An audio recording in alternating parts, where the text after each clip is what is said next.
This is John Ward, welcoming you to another presentation of Tennessee football on home video. The story you're about to see unfold is one of adventure and achievement.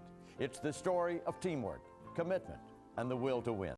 Doesn't need a lot of... Oh! He took a weapon!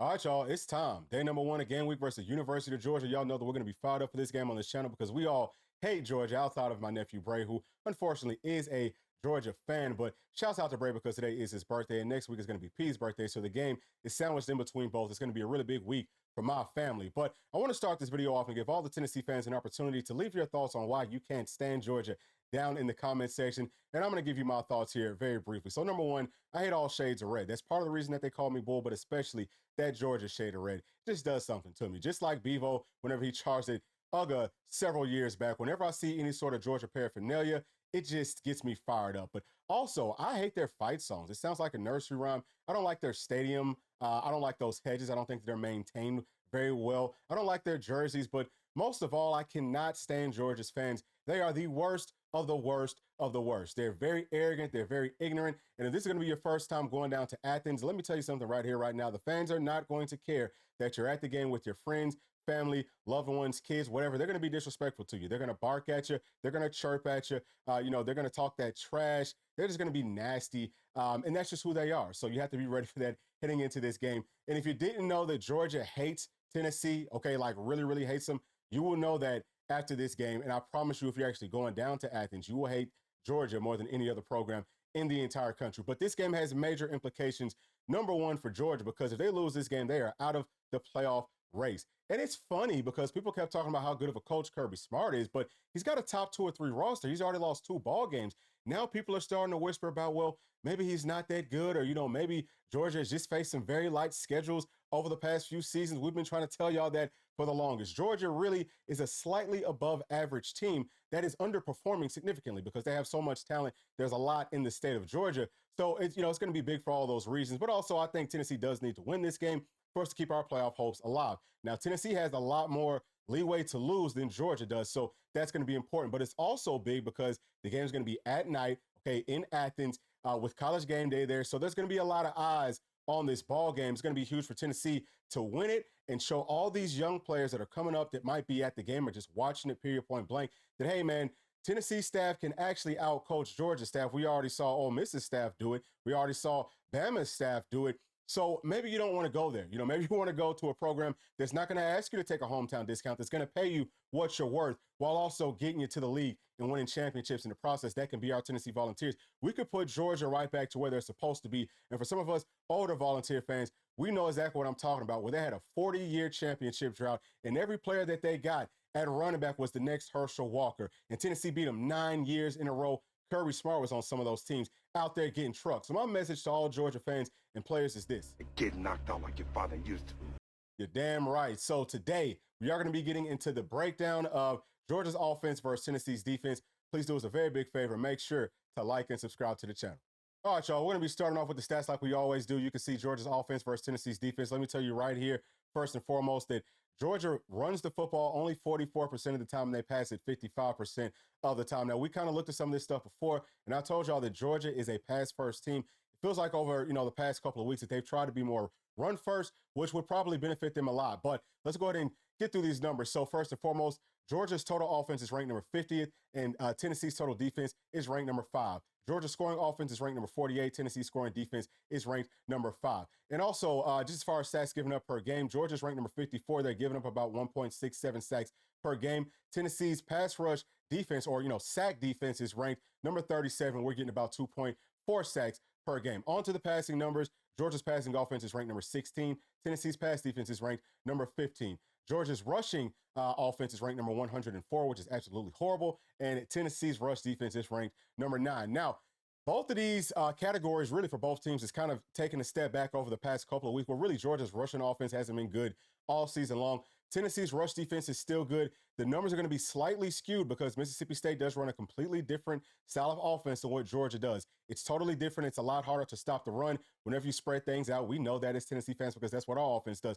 So I would expect that our rush defense will be up to this challenge this weekend if Georgia does try to run the football a little bit more than they have so far this season. But let's go on down to these third down numbers. Georgia's third down offense is ranked number 83.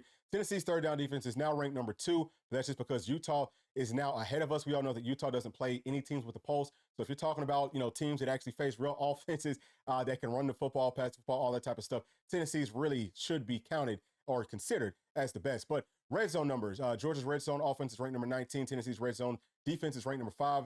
All those numbers look outstanding for Tennessee. But also turnovers. Georgia's turnover offense is ranked number 94. They have 12 interceptions on the season, and Tennessee's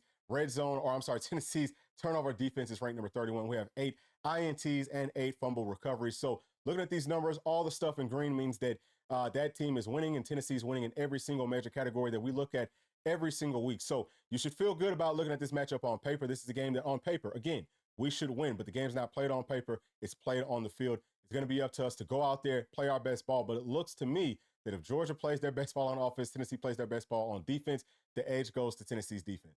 Now let's take a look at the key players for Georgia's offense, starting off with the quarterback, Carson Beck, listed at 6'4", 220 pounds. He is a redshirt senior. He's going to be number 15. And on the season, he's averaging 276 yards per game through the air, completing passes at 65%. He's averaging 1.8 touchdowns per game, but also 1.3 interceptions. Now, Carson Beck, like P and I have tried to tell y'all for years, is a very average quarterback that got overhyped, just like Georgia has been overhyped for the longest time, because he's benefited from playing on a team full of juggernauts. The offensive line over the past few seasons has been absolutely outstanding, and their wide receivers have been able to make plays. But Carson Beck is now dealing with the team that's actually facing a tougher schedule, so the offensive line doesn't look as good. He doesn't have as clean of pockets as he has had, and he's having to throw the football into coverage a lot more. The coverage has gotten tighter because the competition has stepped up. This, again, man, as a quarterback that can make all the throws, but if I'm a Tennessee player, coach, whatever, and just as a Tennessee fan, I want to see Georgia put the ball in Carson Beck's hands because he will give it to us, and he is going to make mistakes. It's trending more and more in the favor of him, maybe not even getting drafted coming up after this season. But the next player that we're going to talk about today is going to be Trevor Etienne, who is a running back listed at 5'9", 205 pounds. He is a junior. He's going to be number 1 on their roster. He's averaging 10.5 carries per game, 53 yards per game, 5 yards per carry, and 7 touchdowns on the ground. So the 5 yards per carry should stand out to you as a Tennessee fan, because if this is the case, right, that just means that Georgia is actually having success running the football. They're just not running it as frequently as they could. Now, sometimes stats can lie to you, because what's actually happening here is, for the most part, Georgia's running game is getting stuffed. But I think that Trevor Etienne does a good job of finding those creases every now and then, running through tackles, and just kind of, getting more yards than what's actually there. So it'll be interesting to see what happens, with Tennessee facing up against Etienne, who did play at Florida. He had that one really big run a couple of years ago. And that's something else. Why would he transfer from a hated rival to, Florida to Georgia? I think that says a lot about this kid's character. But I'm very much looking forward to seeing what Tennessee's going to do versus Etienne. But I actually think that Frazier is the better running back. The problem with Frazier is that he does fumble the football quite frequently. Now let's come on down to Dominic Lovett at wide receiver, listed at 5'10", 187 pounds. He is a senior. He's going to be number 6 on their roster. He's averaging 4.6 catches per game, 47.7 yards per game through the air, 10.2 yards per catch, and 3 touchdowns. Now he's going to get the most targets every game, just as far as Georgia's wide receivers. Most of those are going to come off of screens, slants, hitches, underneath stuff. So they're just kind of counting on him to be an athlete and make things happen down the field. Tennessee just needs to come up and tackle him close to the line of scrimmage, and that will negate, who he is, as a player for Georgia. Let's come on down to the next player right here. Arian Smith, who's another wide receiver, listed at 6 feet tall, 185 pounds. He's a senior. He's number 11. He's averaging 3.7 catches per game, 59 yards per game, 15.7 yards per catch, and 3 touchdowns on the season. Now, Arian Smith is going to be the fastest wide receiver on Georgia's team. He's been clocked as fast as about 21 miles per hour, but keep in mind that all the other ones are somewhere around 20 miles per hour and under. Just for a point of reference, Alabama had several guys that were running over 21 miles per hour, and Tennessee was able to shut them down. Pretty much all of our secondary players run 21 miles per hour. So we're going to be fine there, but he is the guy that they'll kind of look to take the top off of the defense, okay? But it's still going to be mostly underneath types of routes. They do run a lot of wide receiver screens to him as well. The last player that we're going to be talking about is Dylan Bell, another wide receiver listed as 6'1", 210 pounds. He's a junior. He's number 86. He's averaging 3.6 catches per game, 43.6 yards per game, 11.9 yards per catch, and 4 touchdowns on the season. So this is the guy that's going to run more of the intermediate routes. We know that Georgia loves to target the middle of the field, and he's going to be one of their go-to guys on all that type of stuff, whether it's comeback routes. They will send him deep as well, but those are the key players for Georgia's offense. Let's go ahead and dive a little bit deeper into the scouting report. All right, y'all, this is the full scouting report for Georgia, and this is going to be very similar to what our players and coaches look at. We're not going to go through like even a fraction of this stuff, but I want for you to be able to pause it whenever you need to as I'm scrolling through here, because I know that some of y'all will probably want to look closer at these numbers, and that's perfectly fine. So right here, okay, you can see the passing stats for Carson Beck. That's not what I'm going to be focusing on right here, but y'all can take a look at it. I'm going to be down here looking at the team passing by route. It's very interesting to me that Georgia runs the wide receiver quick screen more than anything else. They actually run it almost twice as much as Tennessee does. It's probably shocking to most people because whenever you think of Georgia, you think of a team that's going to, work off of the run, play action, and throw the football down the field. That's not really who they are. That's not who they have been. So outside of that, they run the hitch the second most, and all a hitch is just like, run 5 to 7 yards and then you stop and come back. So it's just a very short route. It's very easy to, throw and catch. You can run this on the inside or on the outside. The third route that they run the most is the in route. That's also called the dig. And this is, what we talked about with Georgia. They want to target the middle of the field as much as possible. That's the route that Tennessee is going to have to sit on for most of this game, because I think that they actually do a really nice job of throwing it. The other part of it is I think that they've probably thrown the most interceptions targeting that route. But we will move on down to some of these other ones. We see that an out route, all that is just that, you can run 5 to, 10 to 15 yards and run out. There's different variations of that, but that's going to be more of an outside breaking route. And then the backfield flare is just a running back coming out of the backfield and going to the flats. And then you also see the crossing route. That's something that Georgia loves to do. But this is pretty much what the bulk of their passing game, what the bulk of their offense is. I want for y'all to see this. Now, I'll also just kind of reorganize this to the passes that they do the best with, at least according to Pro Football Focus. Y'all know that we take those grades kind of with a grain of salt. But I want to also focus in on what they run the most and the best. So right here at number 9, the in route, which is that dig route. That's why I said we've got to focus on stopping this. This is Georgia's go-to. Okay, they're going to try this a lot. But then also the hitch, that's another one. You just kind of got to, sit on those. I think that we'll be fine with that. But the other one right here, okay, crossing route.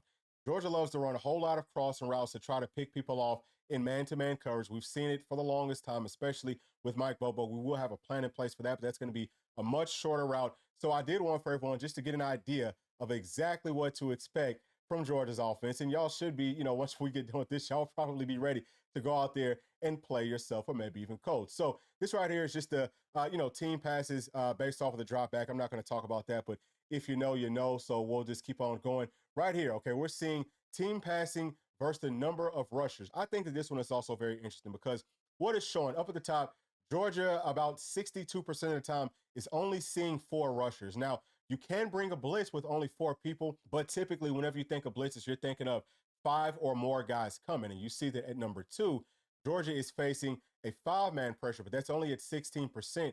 And right behind that is only 3 people coming, which means that 8 are dropping back and you're not even trying to get to the quarterback. That's also at about 16%. So I find it very interesting that for the most part, teams are playing coverage versus Georgia. They are rarely ever blitzing. I think that they're only blitzing at about 22%. Typically, you will see somewhere between about 25 to like 37%, teams will blitz. So Georgia is below that average just on what they're seeing. So I think that that would explain why their, pass rush and everything, or, why their pass blocking has looked really good on paper. And we're about to get to that here in just a minute. But I also want to kind of break this down a little bit more and talk about Carson Beck versus the pressure. So right here, just focus on stat line number 1 and stat line number 4. We're going to be looking at Carson Beck versus no pressure and then Carson Beck versus pressure.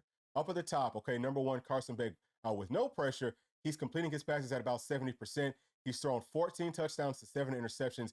That's still not that good as far as the touchdown to interception ratio goes. And I think that Nico is sitting at about 65% with no pressure, okay? And he's thrown, I want to say, 10 touchdowns to only 1 interception, just to give you a strong point of reference. Now let's come on down at number 4 and talk about Carson Beck versus pressure. He's only completing passes at 36.2%. Nico's at about, I think, 43 to 46%. And Carson Beck has thrown 3 touchdowns to 5 interceptions. Those numbers are absolutely horrible. Nico, if I'm not mistaken, is sitting at 2 touchdowns to 1 interception, in that same category. So that should tell you a lot about how Carson Beck is dealing with the pressure. He's not doing a very good job. You can see the receiving stats. Y'all can look at that on your own time. The rushing stats, kind of the same thing here. But I do want to touch on Nate Frazier. I did touch on him earlier, but I do think that he's going to be the better of these 2 running backs between him and ETN. So that's just something to watch out for, who's going to get the bulk of the carries. This right here is the primary run concept. All that you need to know right here is Georgia runs inside zone about 50% of the time. What that means is they like to run the football to the middle of the line of scrimmage. So they're going to be running the football up the middle more than anything else. All right, now let's come on down. And all right, so this is the run hit chart. That doesn't really matter to us. Run blocking stats, y'all can pause that wherever you want to. Again, that's Pro Football Focus's grades. We take that with a grain of salt. Now, let's come all the way down here and let's take a look at the pass blocking grades, or not really even the grades, but the pass blocking numbers for Georgia. Now, I'm going to tell you right here, right now, that Pro Football Focus does have these numbers skewed because it's saying that Georgia has only given up 7 sacks this season. They've actually given up 15 sacks this season. So this is not going to be quite as accurate, but it will kind of give you a small taste of how Georgia's offensive line looks. And really all the guys that you're seeing up at the top are going to be the offensive linemen that have played the most for Georgia. So we see that, their starting guard right here, he's the starting left guard, Fairchild. He's only given up 0 sacks this season. And I don't know how true that is because he hasn't looked absolutely great. But you can also see that he's given up 9 pressures. Now, the next guy right here at tackle, Xavier Truss, he's played all over their line of scrimmage. He's given up 2 sacks and 13 total pressures. Ernest Green, who's starting right now at left tackle for him, but they can rotate other guys in right there. He's also given up 2 sacks and 17 pressures. Looks like he's given up the most pressures out of any of their players, on the offensive line. So that's good news for Tennessee fans because, again, he's playing at left tackle. He's protecting Carson Beck's blind side, and we saw Ole Miss, give Beck a lot of problems coming off that blind side. Next at center, we have Jarrett Wilson, number 55. He hasn't given up any sacks. I disagree with that. But he has given up 4 pressures. I also disagree with that. I've seen him get pushed around a ton, especially last weekend. But it's not just last weekend. Every single game that I've watched, he's gotten really pushed around. He's gotten sat down. Really, all these guys. I've seen all these guys get sat down. Now, let's come on over to one of their other guards, number 56, Micah Morris. He's stepped in at, several different spots. He's also played a tackle, but he's kind of been playing more guard with guys like Tate Ratledge being out. But he hasn't given up any sacks and 4 pressures. Again, I kind of disagree with those numbers. Then you have Coach Bobo's son at center, Drew Bobo. He's done a pretty solid job, only giving up 4 pressures. Now let's come on down to number 8, man. Tate Ratledge. That's the one that I really wanted to get to because I think that he gave up a few sacks last weekend. He's obviously playing through some pain. We'll see how much better he gets throughout the course of this week. Will he be closer to 100%? But, man, I think that he's been an absolute liability since he's been back in that starting rotation for Georgia. But you can see they're only saying that he gave up 1 sack. I think he has given up more than that, and they're saying 1 pressure. So pretty interesting right there because he, was their best offensive lineman until he got hurt and until they tried to force him back. Right here, you can take a look at some of their, formation groups and all that type of stuff. Probably not going to mean a lot to anyone on here. You can take a look at their personnel groups. We talk a lot about that on this channel. So 11 personnel is what they run the most. That just means that they have 1 tight end with 3 wide receivers, and 12 personnel would be 2 tight ends with 2 wide receivers, kind of like so on and so forth. Okay, so that's just kind of giving you a breakdown of how they like to operate. Not a whole lot of heavy sets from this Georgia team. And then you can see their personnel groupings from week to week as well. There's a lot of different stuff here, right? So, just a ton. And we're not going to get into all of this stuff right here. So, but I will just kind of scroll through here real quick, just for those of y'all that would like to take a look at it. Okay, you can take a look. But let's go ahead and jump into my final thoughts on this matchup between Tennessee's defense and Georgia's offense.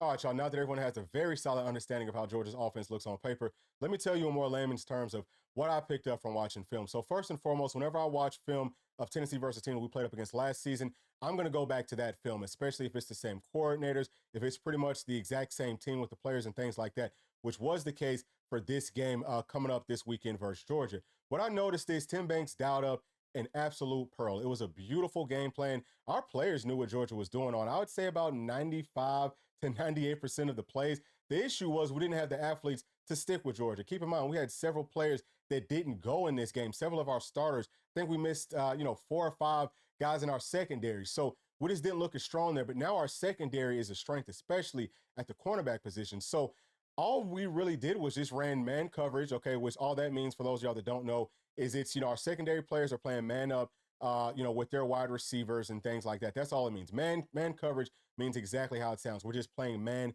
to man. And then we also played cover 3.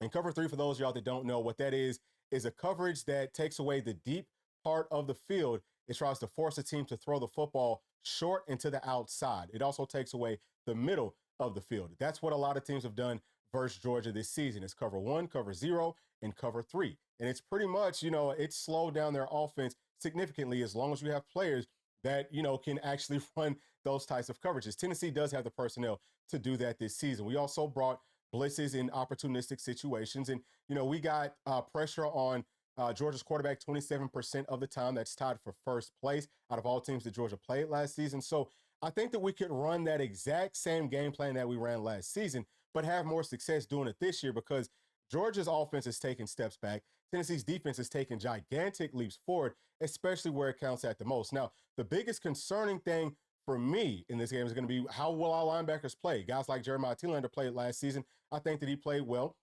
And I think that he's going to play even better this year because he's a Georgia boy. He's one of the guys that we talked about that couldn't wait for this game. So I would expect that he will step up in a major way. But it's not so much with the run support where I think that our linebackers will be fine. They're going to have to be downhill quick. But it's going to be more of, with the pass coverage, where we've talked about this for weeks on this channel. Our linebackers, our safeties, they can't cover grass. We've got to cover somebody. But I did see versus Mississippi State a very strong point of emphasis from all of our players on defense, looking around and seeing who are they covering in that zone. That's going to be huge for us because if we take away the middle of the field versus Georgia, and if we come up on those, outside quick screens to the wide receivers and just make tackles, we're going to stop, like 90% of their offense. You know what I mean? Because I don't think that they'll be able to run the football on Tennessee's defense at all. That is a strength, okay? We've got some very strong defensive tackles. They should all be back. I think that Tyree West is going to be back for this, playing at strong side DN. He's beautiful in stopping that run, especially on, the RPO, read option stuff. So we've got plenty of guys that I think are ready for this challenge, that will step up to this challenge.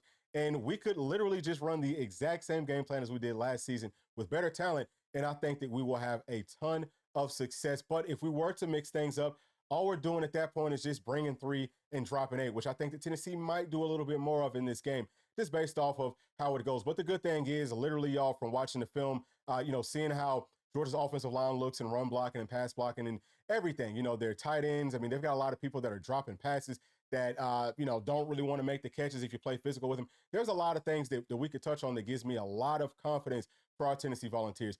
We will see what happens, but as long as we can always, okay, it's always about front 7. As long as our front 7 shows up and slows down Georgia's run game and make them throw the football, more times than not, Tennessee will get some turnovers, and, I think that we'll put our offense in some great situations so that they can score with some shorter fields. But that's it for today. Please let me know your thoughts down in the comment section. And as always, please make sure to like, subscribe, hit that notification bell, share with your friends, family, and other volunteer fans.